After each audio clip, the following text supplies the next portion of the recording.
Ici, c'est des anciennes mines. Oui. Hein, donc, alors, c'est des mines au Moyen-Âge, il y avait des mines ici. Alors, pas sous la forme galerie, mais sous la forme horizontale, comme ça. Là, hein. À l'époque du Carbonifère, à l'époque où le charbon s'est formé, il y a toute une époque qui s'appelle le Stéphanien. Donc, tous les géologues du monde entier connaissent le Stéphanien. Ça va, vous marchez.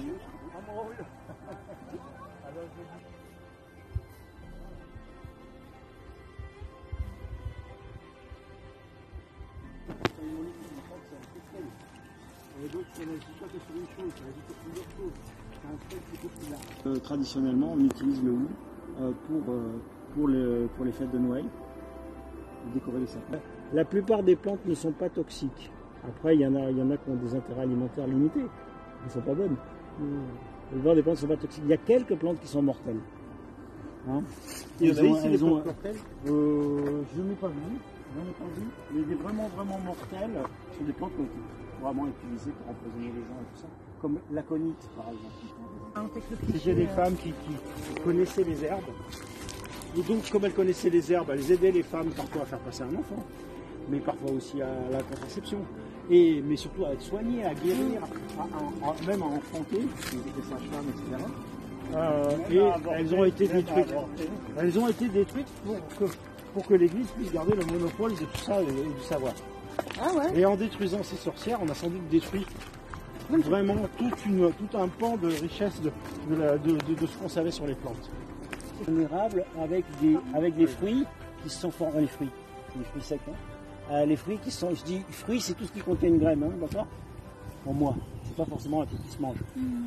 Là, vous avez, voilà, ça c'est un érable non pas canadien, mais un érable d'ici. Avec et pourquoi il fait ça? Voilà.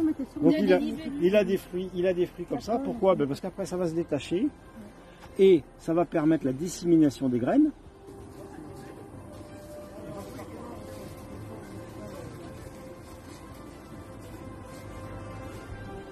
Ça se mange ou pas? Alors ça, oui, éventuellement on peut faire beaucoup de choses avec ça. Non, sérieux? Oui, parce que ça c'est du boulot en fait. Vous voyez, c'est facile à reconnaître.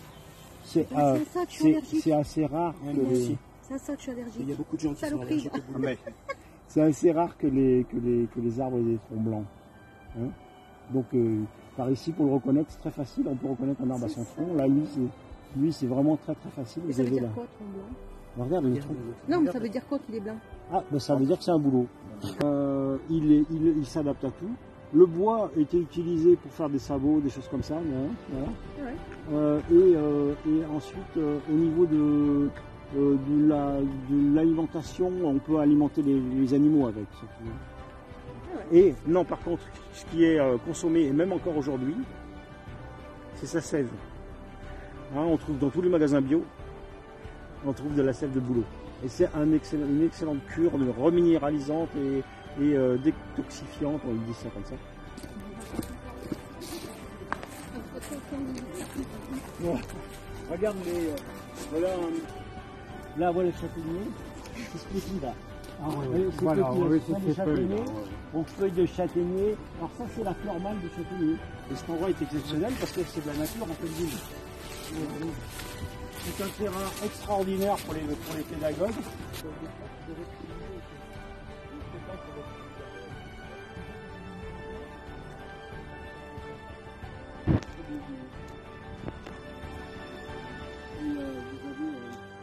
Vous sentez ici qu'on est bien?